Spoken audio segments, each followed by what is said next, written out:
সালামু আলাইকুম, আমি নাইম দক্ষিণ কোরিয়া থেকে সবাইকে স্বাগত জানাচ্ছি আমার ইউটিউব চ্যানেল নাইমিলিতে। যদি চ্যানেলটা ভালো লাগে তাহলে সাবস্ক্রাইব করে পাশে থাকা বেল আইকনটা ক্লিক করে রাখুন। আর যদি ভালো না লাগে তাহলে দেখতে থাকুন, দেখতে দেখতে ভালো লাগা ভালোবাসা হয়ে যাবে ইনশাল্লাহ। আজকে আমি যে খবরটা আপনাদের সামনে আনবো, এখানে নতুন কিছু তথ্য আছে। তবে এই তথ্য শোনার পরে কমেন্টে লিখবেন যে আপনারা কারা কারা আছেন যে আমার মতন প্রথম এই তথ্যগুলো পাচ্ছেন। আসলে ইউটিউবিং করতে গিয়ে অনেক খবরাখবর ঘাটতে হয়তো নতুন নতুন অনেক কিছু জানি, নিজের কাছে ভালো লাগে আর আপনাদের সাথে শেয়ার করছি। প্রসঙ্গটা যেটা সেটা হচ্ছে যে আমাদের ইসলাম ধর্মের সবচেয়ে পবিত্র যে দেশ আরব দেশের মধ্যে যেই সৌদি আরব দেশটা, যেখানে আমরা আসলে হজ করতে যাই বা আল্লাহর ঘর পবিত্র মক্কা মদিনা, রাসূল সাল্লাল্লাহু আলাইহি ওয়াসাল্লামের যে রজা মোবারক আছে, সেই দেশ সৌদি আরব। বেসিক্যালি আমরা ইসলামের প্রধান ঝান্ডা বা যেটাই ভাবি যে সৌদিকে ঘিরে আমাদের সবকিছু একটা টার্গেট থাকে। তো কিন্তু দুর্ভাগ্যজনক হলেও সত্য যে এই যে সৌদি আরব আছে, তারা আপনার নতুন করে এখন যখন মধ্যপ্রাচ্য জুড়ে আমেরিকার বিরুদ্ধে একটা স্ট্রং অবস্থানে আসলে আরব দেশের মানুষরা অবস্থিত হয়েছে, তো সেইখানে এই সৌদি আরব আসলে আপনার কি বলা হয় যে আগুনের মধ্যে আরেক ফোঁটা ঘি দিল বা মার্কিন প্রশাসনকে আরেকটু আপনার উপরের দিকে লিফট আপ করলো। সৌদি আরব থেকে আপনার মার্কিন প্রশাসনকে মানে ডোনাল্ড ট্রাম্পকে $1 বিলিয়ন বা এর এর কাছাকাছি একটা অঙ্ক, $1 বিলিয়ন, বিশাল একটা অ্যামাউন্ট এই মুহূর্তে মার্কিন প্রশাসনকে সৌদি আরব থেকে দেওয়া হয়েছে। আর খবরের সূত্র হচ্ছে আপনার ব্রিটিশ গণমাধ্যম ফক্স নিউজ আর মিডল ইস্টের যেই মধ্যপ্রাচ্য ভিত্তিক সংবাদ সংস্থা মিডল ইস্ট মনিটর যেটা আছেন ফক্স নিউজ, তাদের মাধ্যমে খবরটা আপনার এসেছে। আর বাংলা খবরগুলো যুগান্তরে আছে, জাগো নিউজ আছে, আর বেশ কয়েকটা পত্রিকায়। তো বিস্তারিত আমি বলছি যে কেন এই টাকা আসলে দেওয়া হচ্ছে এই মুহূর্তে। বেসিক্যালি মধ্যপ্রাচ্যে মানে বিশেষ করে ইরানের সাথে যে বৈরী সম্পর্কটা আছে, সেটার মধ্যে এই মুহূর্তে ডোনাল্ড ট্রাম্পের হিউজ পরিমাণ আর্থিক ক্যাপাবিলিটি দরকার। আর সেটার জন্যই তিনি আসলে চাচ্ছেন যে কইয়ের তেল দিয়ে কই মারমু, মানে সতীনের পোলা দিয়ে সাপ ধরামু, আসলে নিজে যাব না। বিষয়টা কিন্তু এরকম হয়েছে। আপনি যদি একটু ইতিহাস দেখেন, আমি আজকে আশ্চর্য হয়েছি। আমি আসলে ইসলাম সম্পর্কে অনেক কিছু জানি না, অনেক দেশ সম্পর্কে। আমি ভাবতাম যে সৌদি আরব আসলে মানে আমাদের সেই পূর্ব নাম সৌদি আরব, কিন্তু আমি ইতিহাস ঘাটতে গিয়ে আশ্চর্য হলাম আমার মতন কে কে আছেন যে সৌদি আরব যেই রাজ্যটা বা দেশটা, সৌদ থেকে সৌদি নামটা কিন্তু আসলে করা হয়েছে। এখন সৌদ হচ্ছে যারা ক্ষমতাসীন যেই রাজ পরিবার আছেন তাদের যিনি একদম মানে সর্বপ্রথম পুরুষ মোহাম্মদ বিন সৌদ, তার নাম অনুযায়ী এই সৌদি রাজবংশ আসলে এখন হচ্ছে ওই সৌদ থেকে সৌদি। আর সৌদি আরবের পতাকার মধ্যে আমরা যে দুটো তলোয়ার দেখি, আমিও ভাবতাম যে ইসলামে আসলে তলোয়ারের সাথে একটা সম্পর্ক আছে, কারণ বিভিন্ন যুদ্ধে টুদ্ধে বা রাসূল সাল্লাল্লাহু আলাইহি ওয়াসাল্লামের যুগে বা বিভিন্ন সময় তলোয়ারের একটা যুদ্ধ হইতো। তো সেই কারণে হয়তো পাওয়ার অফ লেভেল আপনি দেখেন পাকিস্তান সহ অনেক জায়গাতে কিন্তু এরকম তলোয়ার রাখে।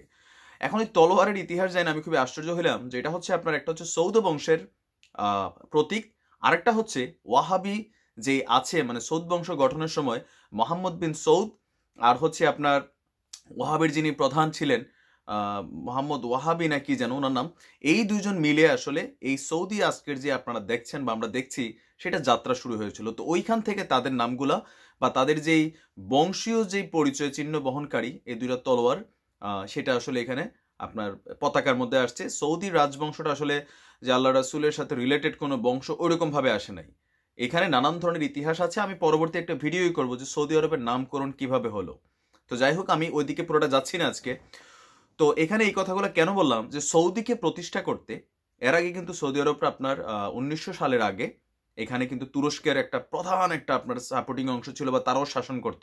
আবার মিশর এখানে তারা শাসন করত। তো ওই শাসনভারের মধ্যে ব্রিটিশরা কিন্তু সারা দুনিয়াটারে ভাজ্যা খাইছে। ওই যে বাংলাদেশ থেকেও 47 সালে মানে ভারত থেকেও বিদায় করছি আমরা। তো তারা তৎকালীন আপনার যেইখানে পারছে ওইখানে তাদের ক্ষমতা পাওয়ার আজকের এই লেভেল তারা একদিন আসে নাই। বিভিন্ন সময় গিরিঙ্গি বাজি লাগাইতে এই যে বাহরাইন, কুয়েত, হ্যাঁ, এই রাষ্ট্রগুলোও কিন্তু তাদের হাতে ব্রিটিশদের মাধ্যমে গড়ে ওঠা, মুসলমান গিরিঙ্গি লাগাইয়া। তো এই সৌদির প্রতিষ্ঠাকালীন বা এই যে আজকের সৌদি, সেটাকে প্রতিষ্ঠা করতে সময় আপনার ব্রিটিশদের যথেষ্ট পরিমাণ এখানে সাপোর্ট ছিল, মানে মুসলিম দেশগুলোর সহযোগিতা নিয়েই টেকনিক করেই তারা কিন্তু এই পর্যন্ত আসছে। তো যাই হোক, এই কারণে এখন সৌদির যে রাজা আছেন বর্তমানে বা যে যুবরাজ আছেন তারা মার্কিন প্রশাসনকে সহযোগিতা করবেন, খুব স্বাভাবিক। এখন কেন এই সহযোগিতা করেছে, ডোনাল্ড ট্রাম্প ফক্স নিউজকে দেওয়া একটা সংবাদ সাক্ষাৎকারে তিনি বলেছেন যে আপনার সৌদির বাদশা আমেরিকার কাছে নতুন করে আপনার 3,000 সৈন্য চেয়ে দরখাস্ত পাঠিয়েছেন বা আবেদন করেছেন যে সৌদিকে যাতে আরো 3,000 সৈন্য দেওয়া হয়। কেন? আপনারা জানেন যে গত বছর আরামকোতে যেই আপনার ইয়েমেনের হুতি বিদ্রোহী যে বাহিনী আছে তাদের যে ক্ষেপণাস্ত্রের হামলায় যে রাষ্ট্রায়ত্ত তেল ব্যাংক আছে, মানে রাষ্ট্রায়ত্ত যে তেল উৎপাদন জায়গা আছে তাদের, সেটাতে বিশাল একটা হামলা হয়। আর এর মধ্যে আপনার মানে তাদের যে তেল উৎপাদন যে কোম্পানি আছে বা কারখানা আছে সেটা বড় একটা লসের সম্মুখীন পড়ে, যেটা এখনো সৌদি আরব বহন করছে।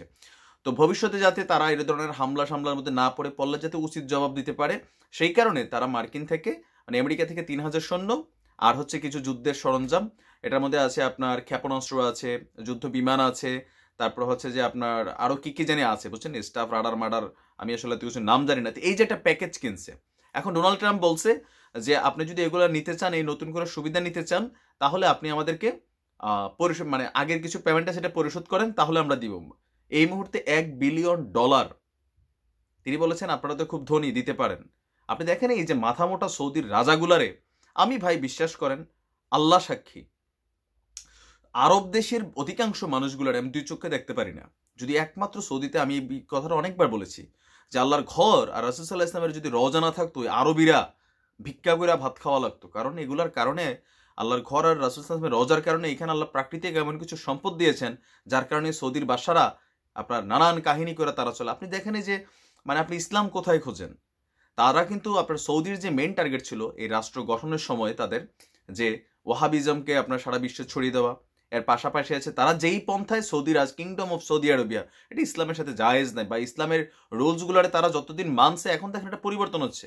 এই যে নতুন যে যুবরাজ আছে সালমান, না কিতা বক্করাতের নাম যুবরাজ, হ্যাঁ, তো এই লোক আপনি দেখেন যে টোটালি সিস্টেমটা চেঞ্জ করে ফেলতেছে।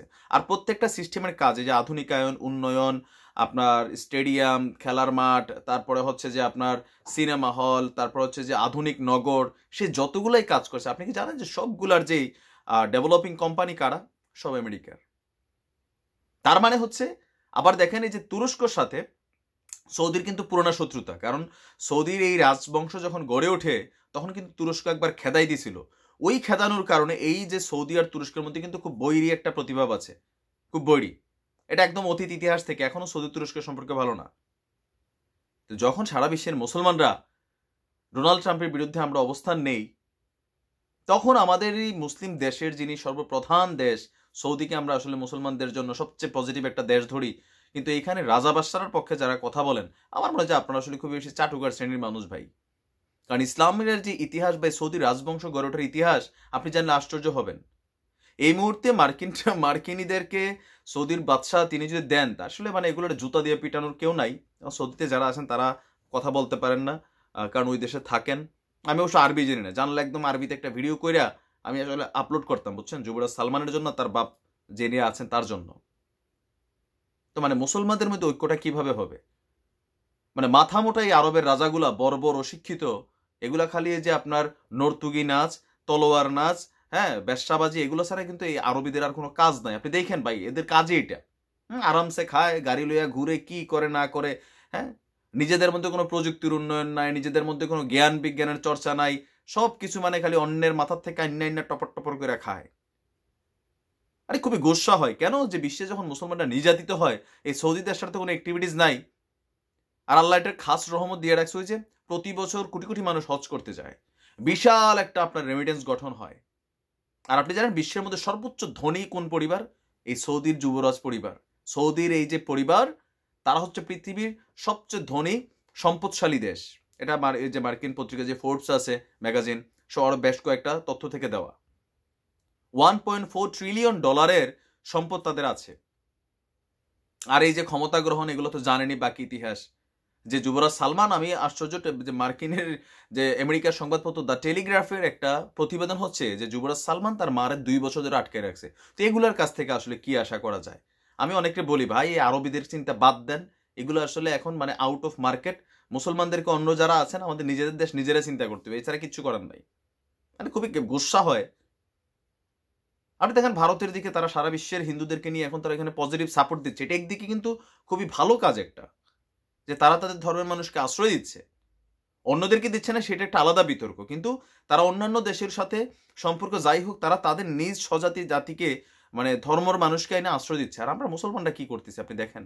শিক্ষা নেওয়া উচিত এসব মাথা মোটা বর্বর এই রাজাদের থেকে। তো আজ এই পর্যন্তই গোসা ছিল। ভালো থাকুন, সুস্থ থাকুন। আসসালামু আলাইকুম।